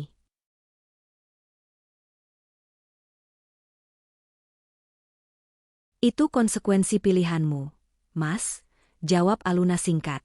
Terima kasih, kamu sudah menyelamatkan Dava, kata Rian, mencoba mencari celah untuk meluluhkan hati Aluna. Gimana dia sekarang? Boleh aku lihat fotonya? Aluna mengeluarkan selembar foto dari tas Hermesnya dan menempelkannya ke kaca. Foto seorang bayi gemuk, pipinya merah merona, sedang tertawa lebar di gendongan seorang suster. Dava terlihat sangat sehat dan bahagia. Dava sudah keluar dari NICU 2 bulan lalu. Semua biaya sudah lunas, kata Aluna. Dan minggu lalu, proses adopsinya sudah selesai. Mata Rian membelalak. Adopsi? Siapa yang mengadopsi? Kamu? Aluna menggeleng. Bukan. Sepasang suami istri dokter yang sudah 10 tahun menikah tapi belum dikaruniai anak. Mereka orang baik, mapan, dan sangat menyayangi Dava. Aku yang menyeleksi mereka sendiri. Tapi dia anakku, Lun. Kenapa kamu kasih ke orang lain? Karena kamu di penjara, Rian. Dan ibunya, Siska, kamu tahu dia di mana? Rian menggeleng lemah. Dia tertangkap seminggu lalu dalam penggerebekan prostitusi online di sebuah hotel Melati. Dia positif narkoba. Sekarang dia ada di panti rehabilitasi milik negara. Rian menutup wajahnya dengan kedua tangan. Kehancuran Siska tidak lagi mengejutkannya, tapi tetap saja terasa menyedihkan. Dava butuh masa depan, Rian. Dan masa depan itu bukan dengan ayah narapidana atau ibu pecandu. Dengan keluarga barunya, dia akan tumbuh menjadi anak yang berpendidikan, bermoral, dan dihargai. Namanya sudah diganti. Jejakmu sudah dihapus dari hidupnya. Kamu kejam, Aluna? Isak Rian. Kejam? Aluna tersenyum miring. Aku memberinya kehidupan, Rian. Kalau malam itu aku tidak membaca emailmu, Dava sudah mati di trotoar bersamamu. Itu yang namanya kejam. Aluna berdiri, merapikan blazernya. Aku datang ke sini hanya untuk memberitahumu satu hal, Rian. Supaya kamu tenang dan berhenti berharap. Apa? Semua aset masa lalu kita sudah selesai kurus. Tidak ada lagi yang tersisa. Dan bulan depan, aku akan menikah dengan Adrian. Kami akan pindah ke Eropa untuk mengurus bisnisku di sana. Aluna menatap mata Rian dalam-dalam. Ini pertemuan terakhir kita. Di dunia ini, Rian Susanto sudah mati bagi Aluna. Yang ada di depanmu ini adalah wanita yang kau bentuk melalui rasa sakit, yang kini sudah sembuh total. Aluna, tunggu. Maafkan aku. Aku masih mencintaimu. Tolong jangan pergi. Rian memukul kaca pembatas, air matanya membanjir. Aluna tidak bergeming. Dia berbalik, melangkah pergi dengan anggun. Selamat tinggal, Rian. Nikmatilah waktu istirahatmu yang panjang di sini. Pintu ruang kunjungan tertutup. Punggung Aluna menghilang. Cahaya itu pergi, meninggalkan Rian kembali dalam kegelapan abadi. Rian jatuh terduduk di lantai, meraung menangisi kebodohannya. Dia menukar berlian dengan batu kerikil. Dia membuang surga demi neraka sesaat. Dan kini, dia harus menjalani sisa hidupnya dihantui oleh bayang-bayang kebahagiaan yang pernah ia miliki, namun ia hancurkan sendiri dengan tangannya. 5 tahun kemudian, gerbang besi raksasa Lembaga Pemasyarakatan Cipinang berderi terbuka. Suaranya menyayat, seperti engsel yang sudah lama tidak diminyaki, atau mungkin seperti jeritan nasib yang enggan melepaskan tawanannya. Rian melangkah keluar. Cahaya matahari Jakarta yang terik langsung menusuk matanya yang terbiasa dengan keremangan sel tahanan. Ia menyipitkan mata, mengangkat tangan untuk menghalau silau. Tidak ada angin segar yang menyambutnya, hanya debu jalanan bercampur asap knalpot truk kontainer yang melintas bising. Ia mengenakan kaos oblong lusuh pemberian sesama napi dan celana jeans yang sudah kedodoran, karena tubuhnya menyusut drastis. Di tangannya hanya ada sebuah kantong plastik hitam kecil. Isinya, sikat gigi bekas, sepotong sabun, dan surat pembebasan bersyarat. Rian berhenti di trotoar, menatap jalan raya yang sibuk. Di sekelilingnya, Orang-orang berlalu lalang tanpa peduli. Tidak ada yang menoleh. Mana? Gumamnya, suaranya serak dan kering. Matanya mencari-cari mobil yang terparkir. Mungkin ibunya Siska? Atau mungkin teman lama yang masih punya hati? Atau setidaknya taksi yang dipesankan seseorang? Nihil.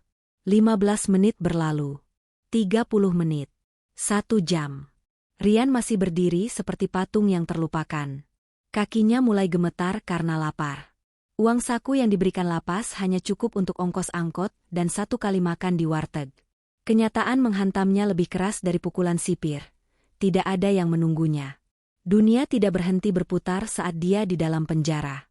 Dunia justru melaju kencang dan meninggalkannya jauh di belakang. Dengan langkah gontai, Rian berjalan menjauh dari gerbang penjara.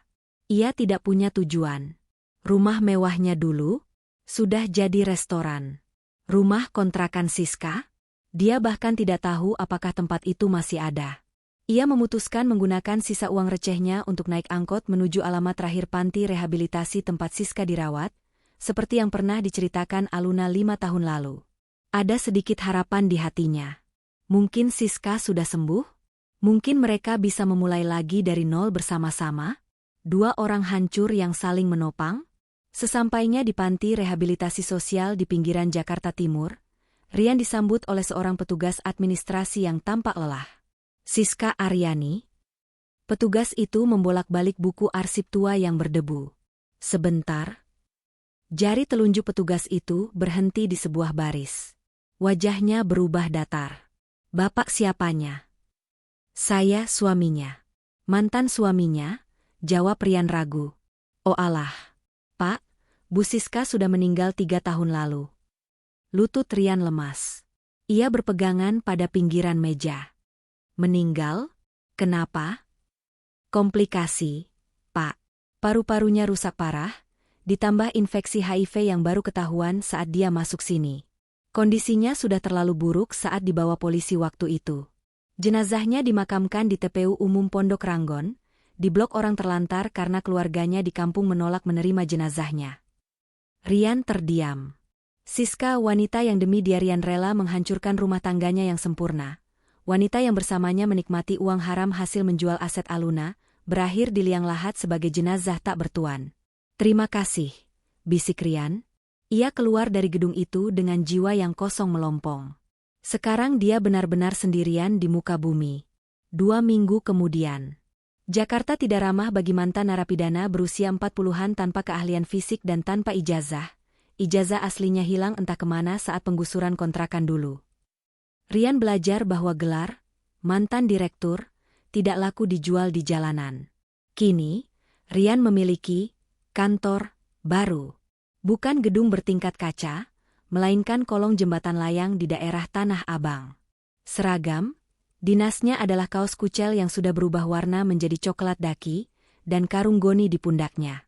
Rian Susanto, pria yang dulu jijik jika ada noda sedikit saja di jas Armaninya, kini menjadi pemulung. Ia bersaing dengan kucing liar untuk memperebutkan sisa makanan di tong sampah restoran cepat saji. Ia tidur beralaskan kardus bekas kulkas, meringkuk kedinginan saat hujan deras mengguyur Jakarta, ditemani nyamuk dan tikus got yang seukuran lengan bayi. Setiap kali ia melihat mobil Pajero atau Fortuner lewat, hatinya ngilu. Dulu dia di dalam sana, dulu dia yang menyetir, tertawa, merasa memiliki dunia. Sekarang, dia adalah orang yang akan diusir satpam jika berani mendekat ke area parkir mobil-mobil itu. Suatu sore yang terik, Rian sedang mengais botol plastik di tong sampah dekat sebuah Grand Mall di pusat kota. Mall ini dulu adalah tempat favoritnya membelikan tas branded untuk Siska. Sebuah baliho raksasa elektronik di dinding mall menarik perhatiannya. Layar LED besar itu menayangkan iklan sebuah perusahaan kosmetik dan wellness internasional. Di layar itu, wajah yang sangat ia kenal muncul. Aluna Group, menginspirasi kecantikan dari kekuatan. Grand Launching Plaza Indonesia Branch. Wajah Aluna terpampang raksasa. Dia terlihat anggun, berwibawa, dan sangat cantik. Di bawahnya tertulis, CEO Founder, Aluna Wijaya. Rian terpaku. Botol plastik di tangannya terjatuh. Tiba-tiba, Terjadi keributan di lobi utama mall yang berjarak 100 meter dari tempat Rian berdiri. Mobil-mobil mewah berjejer. Pengawal berbadan tegap membuat barikade. Karpet merah digelar. Sebuah Rolls-Royce hitam mengkilap berhenti. Pintu dibuka oleh sopir berseragam. Turunlah seorang wanita. Itu Aluna. Asli. Bukan gambar. Dia mengenakan gaun sutra berwarna champagne yang membalut tubuhnya dengan sempurna. Dia tertawa renyah sambil menggandeng lengan seorang pria, Adrian. Suaminya yang tampak gagah dan protektif. Flash kamera wartawan menyambar-nyambar seperti kilat. Bu Aluna. Bu Aluna. Sedikit wawancara tentang ekspansi bisnis ke Paris. Bu, teriak para wartawan. Rian merasakan dorongan gila di dadanya. Itu istrinya. Mantan istrinya. Itu miliknya dulu. Tanpa sadar, Rian melangkah maju. Dia ingin berteriak. Dia ingin Aluna melihatnya. Mungkin Aluna akan kasihan? Mungkin Aluna akan memberinya pekerjaan. Jadi tukang sapu pun tak apa, asal dia bisa dekat dengan kemewahan itu lagi. Aluna, seru Rian, suaranya parau. Dia mencoba menerobos kerumunan penonton. Tapi baunya mendahuluinya. Bau sampah dan keringat menyengat membuat orang-orang di sekitarnya menyingkir jijik. Gembel. Minggir lo. Bau banget. Hardik seorang ibu sosialita sambil menutup hidung. Pergi sana. Jangan ganggu pemandangan. Rian terdorong jatuh. Dia tersungkur di aspal panas. Dari posisi terjerembab itu, dia mendongak. Di kejauhan, di atas karpet merah, Aluna sempat menoleh sebentar ke arah keributan. Mata mereka bertemu. Selama 1 detik yang terasa seperti 1 abad. Rian berharap melihat keterkejutan. Atau kemarahan. Tapi tidak ada apa-apa di mata Aluna. Dia hanya melihat sekilas. Lalu kembali menoleh ke arah suaminya, tersenyum, dan melanjutkan langkahnya masuk ke dalam mall yang dingin dan wangi. Bagi Aluna, Rian hanyalah bagian dari latar belakang kota yang bising.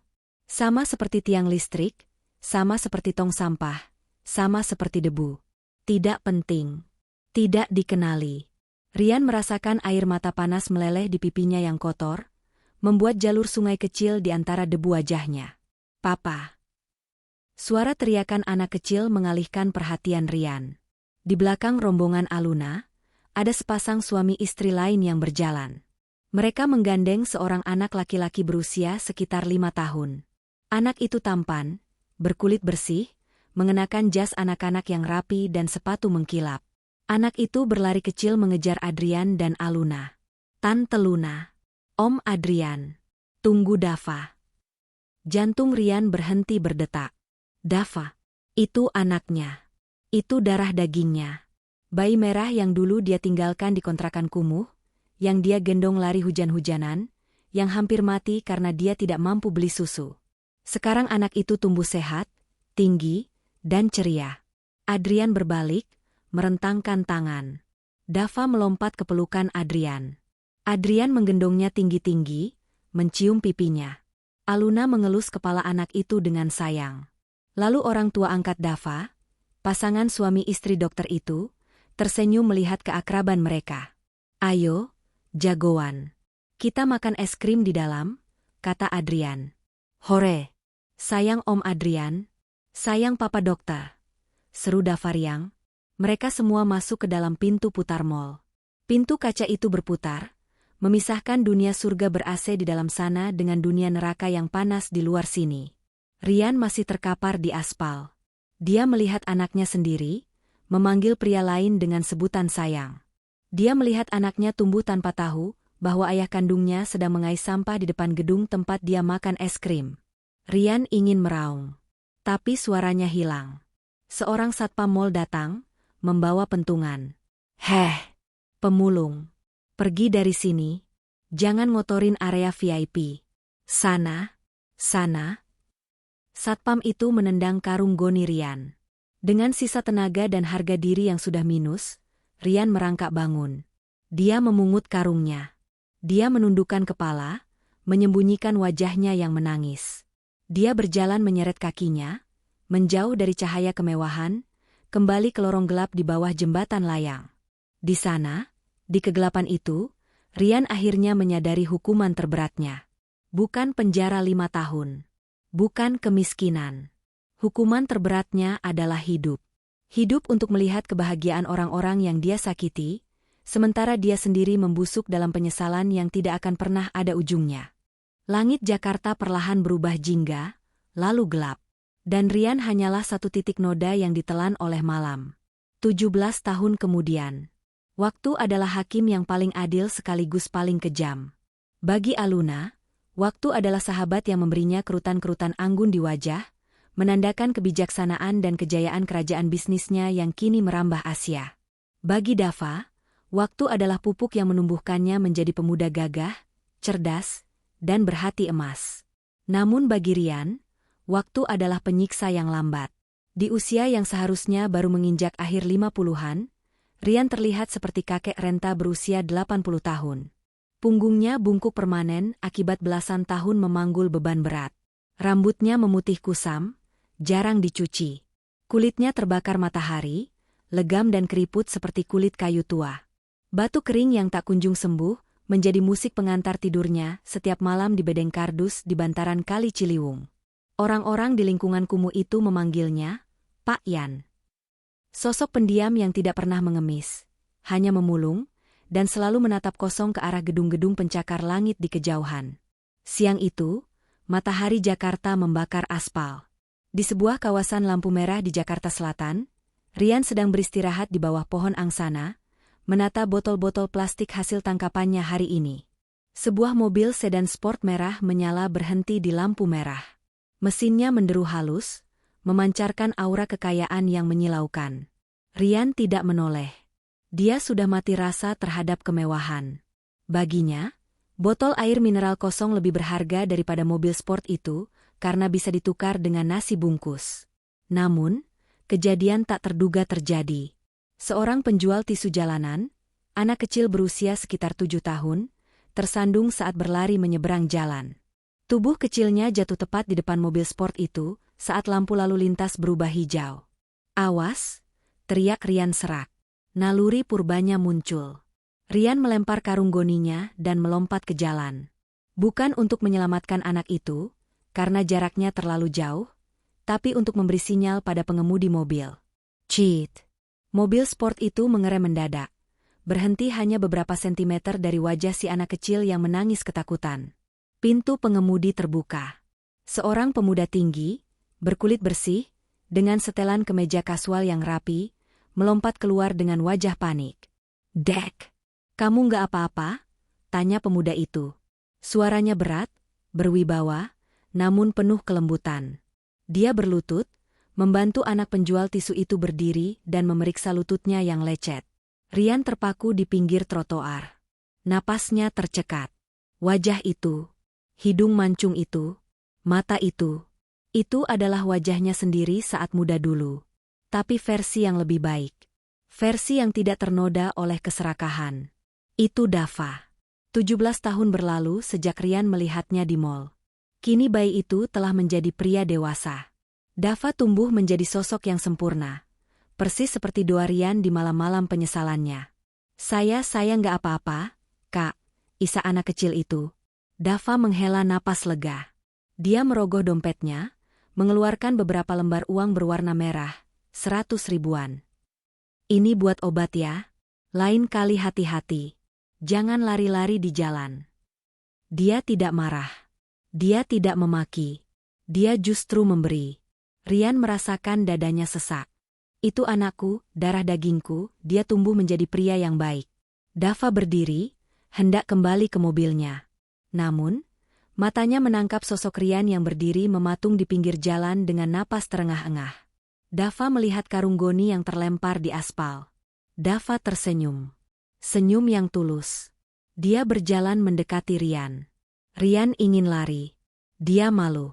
Dia bau, kotor, menjijikkan. Dia tidak ingin anaknya melihat ayahnya seperti sampah. Tapi kakinya seperti dipaku ke bumi. "Pak," sapa Dava sopan. Dia mengulurkan tangan, mengambilkan karung goni Rian yang terjatuh dan menyerahkannya. "Terima kasih ya, Pak. Kalau Bapak tadi nggak teriak, mungkin saya telat ngerem." Bapak pahlawan hari ini. Tangan Dava menyentuh tangan Rian. Kulit halus bertemu kulit kasar. Wangi parfum mahal bertemu bau keringat Apek. Rian gemetar hebat. Sentuhan itu, seperti aliran listrik yang menghidupkan kembali jiwanya yang sudah mati. "Sah sama-sama, Den," jawab Rian, menundukkan kepalanya dalam-dalam, menyembunyikan wajahnya di balik topi lusuh. Suaranya ia buat seserak mungkin agar tidak dikenali. Meski mustahil Dava mengenali suara ayah yang meninggalkannya saat bayi. "Bapak sakit?" tanya Dava, melihat tangan tua itu gemetar. "Cuma tua, Den." "Biasa," jawab Rian lirih.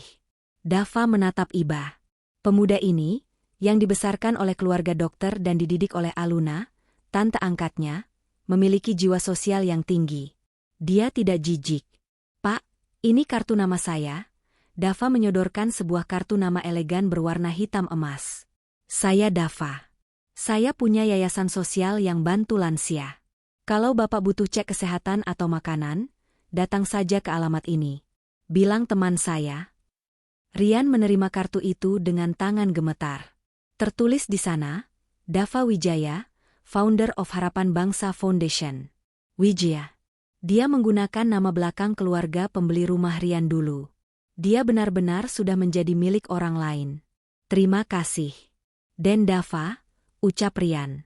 Dia menyebut nama anaknya untuk pertama kalinya setelah belasan tahun. Rasanya manis sekaligus pahit di lidah. "Jaga kesehatannya, Pak." Dava menepuk bahu Rian pelan, lalu berbalik dan masuk kembali ke mobil sportnya.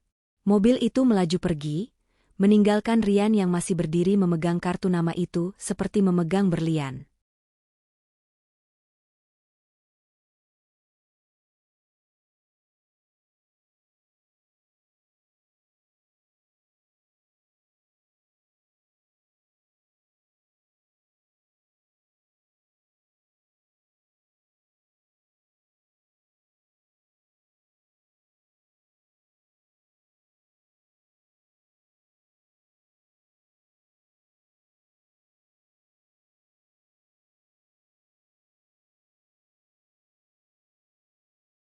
Air mata Rian menetes, jatuh membasahi kartu nama itu. Dia menyentuhku," bisik Rian. "Dia memanggilku pahlawan." Seumur hidupnya, Rian selalu disebut pengkhianat, penipu, pecundang, sampah. Tapi hari ini, dari mulut anaknya sendiri, dia disebut pahlawan. Meski hanya karena teriakan kecil. Rian menyimpan kartu nama itu di saku terdalam bajunya, tepat di atas jantungnya. Itu adalah harta karun terbesarnya sekarang. Namun, pertemuan itu bukan kebetulan belaka bagi takdir. Malam harinya, batuk Rian semakin parah. Dia memuntahkan darah segar di atas kardus tidurnya. Tubuhnya panas tinggi. Dadanya rasanya seperti ditindih beton. Teman sesama pemulung, Udin, melihatnya dengan cemas. "Pak Yan, wah, parah ini. Nafasmu bunyi ngik-ngik. Kita ke puskesmas ya?" Rian menggeleng lemah. "Gak punya uang, Din. Biar saja. Sudah waktunya." Jangan ngomong gitu. Tadi siang kan lu cerita dapat kartu nama orang kaya. Katanya yayasan gratis? Coba kita ke sana besok." Rian meraba dadanya, merasakan kartu nama itu. Pergi ke tempat Dava, meminta tolong pada anaknya sendiri sebagai pengemis, harga dirinya sebagai ayah, sisa-sisa harga diri yang nyaris tak terlihat, memberontak. "Tidak, aku tidak boleh menjadi beban baginya. Aku sudah membuangnya dulu. Aku tidak berhak datang saat butuh." "Gak usah, Din. Buang saja aku ke kali kalau mati," racau Rian. Tapi Udin yang setia kawan tidak tega. Diam-diam, Udin mengambil kartu nama itu saat Rian tertidur, atau pingsan. Udin yang buta huruf meminta tolong orang lewat untuk membacakan alamatnya. Keesokan harinya, saat Rian tidak sadarkan diri karena demam tinggi, Udin dan beberapa pemulung lain menggotong Rian ke gerobak sampah. Mereka mendorong gerobak itu sejauh 5 kilometer menuju alamat yang tertera di kartu nama. Sebuah klinik modern di Jakarta Pusat. Tolong teman saya," katanya Mas Dava suruh ke sini," teriak Udin di depan lobi klinik yang bersih. Satpam hendak mengusir mereka, Tapi keributan itu terdengar sampai ke dalam. Dava kebetulan sedang berada di sana, meninjau operasional yayasan. Dia keluar dan melihat gerobak sampah itu. Matanya membelalak saat mengenali topi lusuh milik pasien yang terbaring. "Itu bapak yang kemarin," seru Dava. "Cepat, bawa masuk. Siapkan brankar. Panggil dokter jaga." Rian diangkat ke atas brankar empuk. Dia setengah sadar, matanya mengerjap-ngerjap buram. Hal terakhir yang dia lihat sebelum kesadarannya hilang total adalah wajah Dava yang menatapnya dengan cemas, menggenggam tangannya yang kotor. "Bertahan, Pak. Bapak aman di sini. Saya akan rawat Bapak." Rian tersenyum tipis dalam ketidaksadarannya. "Tuhan, apakah ini caramu mengizinkanku mati di dekat anakku?" Di ruang VVIP klinik yayasan, Rian terbaring dengan infus dan alat bantu napas. Dia sudah dimandikan, dipakaikan baju pasien yang bersih. Bau busuk jalanan sudah hilang, berganti bau antiseptik yang higienis. Dava berdiri di samping tempat tidur, membaca laporan medis. Pneumonia akut, TBC stadium lanjut, malnutrisi parah, dan kerusakan hati, kata dokter jaga. "Kondisi organ dalamnya sudah sangat rusak, Mas Dava. Jujur saja, sisa waktunya tidak banyak. Mungkin hitungan minggu, atau hari." Dava menatap wajah tua Rian. Ada perasaan aneh yang berdesir di hatinya. Perasaan familiar yang tidak bisa ia jelaskan. Kenapa dia begitu peduli pada pemulung tua ini? Padahal dia membantu banyak orang setiap hari, tapi dengan bapak ini, rasanya beda. "Lakukan yang terbaik, Dok. Berikan kenyamanan maksimal. Biaya saya yang tanggung pribadi," perintah Dava. Saat dokter keluar, pintu ruangan terbuka lagi. Seorang wanita paruh-baya yang masih sangat cantik dan anggun melangkah masuk. Aluna. Dia datang membawakan makan siang untuk Dava, keponakan kesayangannya. Status publik Dava adalah keponakan Aluna, anak angkat keluarga Wijaya. "Dava, tante dengar kamu bawa pasien darurat dari jalanan lagi?" tanya Aluna sambil meletakkan rantang makanan. "Kamu ini hatinya terlalu lembut, Nak." "Kasihan, Tante. Dia orang tua yang kemarin Dava ceritakan. Yang nyelamatin anak kecil di lampu merah," jawab Dava. "Kondisinya parah banget." Aluna mendekat ke tempat tidur pasien, sekadar ingin melihat siapa orang yang ditolong keponakannya. Aluna menatap wajah pasien yang tertidur itu. Wajah itu sudah berubah drastis. Keriput, kurus, ompong, rambut memutih. Tapi Aluna tidak akan pernah lupa bekas luka kecil di alis kiri itu. Bentuk rahang itu. Wajah Aluna memucat. Jantungnya seakan berhenti berdetak. Rantang di tangannya nyaris terjatuh. Itu Rian, mantan suaminya. Ayah kandung Dava. Terbaring tak berdaya di fasilitas milik anaknya sendiri, dibiayai oleh uang anaknya sendiri. "Tante? Tante kenapa? Kok pucat?" Dava kaget melihat reaksi Aluna. Aluna mencengkeram pinggiran tempat tidur besi itu dengan erat, hingga buku-buku jarinya memutih. Dunia seakan menyempit. Rahasia besar yang dia simpan rapat selama 22 tahun kini terbaring telanjang di hadapannya. Apa yang harus dia lakukan? Mengusir Rian dan membiarkannya mati di jalanan? Atau membiarkan Dava merawat ayah kandungnya tanpa tahu kebenarannya? Mata Rian perlahan terbuka. Pandangannya bertemu dengan pandangan Aluna. Rian sadar. Dia melihat Aluna. Dia melihat Dava di sebelahnya. Dia melihat ketakutan di mata Aluna. Rian tahu, satu kata saja keluar dari mulutnya, "Aluna," atau "anakku," maka hancurlah kebahagiaan Dava. Dava akan tahu dia anak dari seorang bajingan. Dava akan tahu ibu angkatnya menyembunyikan kebenaran. Rian menatap Aluna, lalu mengalihkan pandangannya ke Dava yang menatapnya penuh kasih. Dengan sisa tenaganya, Rian membuat keputusan terbesar dalam hidupnya. Dia menatap Aluna lagi, lalu menggeleng pelan, sangat samar. Memberi kode. "Aku tidak akan bicara. Aku akan tetap menjadi orang asing. Ibu." Suara Rian parau, berpura-pura tidak kenal. "Terima kasih, anak ibu baik sekali." Bahu Aluna turun. Dia menghela napas panjang yang tertahan. Rian memilih diam. Dia memilih melindungi Dava daripada mengakui egonya. Iya, Pak, jawab Aluna dingin, namun suaranya bergetar. Istirahatlah. Anda berada di tangan yang tepat. Di ruangan putih itu, 3 manusia terikat oleh takdir yang rumit. Ayah yang sekarat, ibu yang menyimpan rahasia, dan anak yang tidak tahu apa-apa, berdiri di tengah-tengah badai yang sunyi. Bunyi bip, bip, bip, dari monitor detak jantung menjadi satu-satunya suara di ruangan VVIP yang dingin itu. Rian tahu waktunya sudah tiba. Tubuhnya terasa seringan kapas, namun dadanya sesak seolah ditindih gunung. Pandangannya mulai memburam, menyisakan bayangan putih di pinggir-pinggir matanya.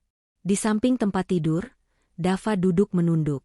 Pemuda itu, anak kandungnya yang tidak tahu siapa dirinya, sedang membacakan ayat suci Al-Quran dengan suara merdu yang bergetar. Dava memegang tangan kanan Rian yang keriput dan penuh bekas luka jalanan. "Den?" panggil Rian lirih, suaranya nyaris tak terdengar. Dava menghentikan bacaannya. Ia mendekatkan telinganya ke bibir Rian. "Ya, Pak, Bapak butuh sesuatu? Minum?" Rian menggeleng lemah. Ia menatap wajah Dava. Wajah yang begitu mirip dengannya di masa muda, namun dengan mata yang memancarkan kebaikan hati Aluna. "Terima kasih," bisik Rian. Air mata menetes dari sudut matanya yang cekung. "Terima kasih sudah merawat orang tua kotor ini seperti raja." "Bapak jangan bicara begitu." Dava tersenyum lembut, mengusap punggung tangan Rian. "Setiap manusia berhak dimuliakan di akhir hidupnya. Bapak orang baik, Bapak menyelamatkan anak kecil itu. Bapak orang baik." Kalimat itu menghujam hati Rian. Seumur hidupnya ia menjadi penjahat bagi keluarganya sendiri. Namun di detik terakhir, anaknya memberinya gelar orang baik. Itu adalah pengampunan terindah yang tidak pantas ia dapatkan, namun Tuhan berikan. Pintu ruangan terbuka. Aluna masuk. Wajah Aluna tenang, namun matanya merah. Ia memberi isyarat pada Dava. "Dava, sayang, bisa tinggalkan tante sebentar dengan bapak ini? Tante ingin bicara empat mata. Ada hal soal administrasi yayasan yang perlu tante sampaikan." Aluna berbohong demi memberi ruang privasi terakhir. "Baik, tante. Dava tunggu di luar ya." Dava melepaskan tangan Rian perlahan, lalu keluar menutup pintu. Kini, hanya tinggal Rian dan Aluna. 2 orang yang dulu pernah berjanji sehidup semati, kini dipertemukan kembali di garis finish dalam keadaan yang sangat berbeda. Aluna berjalan mendekat. Ia tidak duduk, hanya berdiri di samping ranjang, menatap pria yang dulu menghancurkan hidupnya hingga berkeping-keping. "Rian?" sapa Aluna datar. "Aluna?" Rian tersenyum getir. Gigi-giginya yang ompong terlihat, tapi senyum itu tulus. "Kamu menang, Lun. Kamu mendidik dia dengan sangat baik. Dia sempurna." Aluna menghela napas panjang, menahan gemuruh di dadanya. "Dia tumbuh menjadi laki-laki yang tidak sepertimu, Rian. Dia setia, dia jujur, dia bertanggung jawab." "Aku tahu aku sampah." Rian terbatuk pelan, darah segar merembes di sudut bibirnya. "Makanya aku diam. Aku nggak bilang siapa aku. Aku nggak mau dia malu punya bapak mantan napi dan gelandangan." Aluna terdiam. Hatinya yang dulu beku oleh dendam, kini perlahan mencair menjadi rasa iba. Bukan cinta, tapi kemanusiaan. "Terima kasih sudah diam," kata Aluna akhirnya. "Itu hadiah terbaik yang bisa kamu berikan untuk Dava. Biarkan dia mengenangmu sebagai Pak Tua yang ditolongnya, bukan sebagai ayah yang membuangnya." Rian mengangguk lemah. Napasnya semakin berat. "Lun?" Rian meraba saku baju pasiennya dengan tangan gemetar. Ia mengeluarkan secari kertas lusuh, kertas resep dokter yang ia tulisi dengan pulpen pinjaman tadi malam saat Dava tidur. "Tolong simpan ini.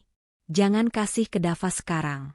Nanti saja, kalau dia sudah tua, atau bakar saja kalau kamu mau." Aluna menerima kertas itu. Rian menatap langit-langit kamar. Cahaya lampu terasa semakin terang. Bayangan masa lalu berputar di kepalanya. Saat ia menikahi Aluna, saat ia membangun bisnis, saat ia tergoda Siska, saat ia mengusir Aluna, saat ia jatuh miskin, dan saat ia melihat Dava tumbuh dari jauh. Semuanya sudah berakhir. "Maafkan aku, Aluna? Bisik Rian, napasnya tersendat. Maaf. Aku sudah memaafkanmu, Rian, jawab Aluna pelan, meletakkan tangannya di atas tangan Rian untuk pertama kalinya setelah 17 tahun. Pergilah dengan tenang. Hutangmu lunas. Mendengar kata lunas, Rian tersenyum lega. Matanya perlahan menutup. Tarikan napasnya yang berat perlahan menghilang. Monitor berbunyi panjang. Ki. Garis hijau di layar menjadi datar. Rian Susanto, mantan pengusaha yang sombong, mantan suami yang kejam, dan ayah yang terlambat sadar, telah pergi selamanya. Aluna meneteskan satu butir air mata. Bukan untuk Rian yang jahat, tapi untuk Rian yang dulu pernah ia cintai di masa muda mereka, sebelum harta dan nafsu merusak segalanya. Selamat jalan, bisik Aluna. 3 hari kemudian.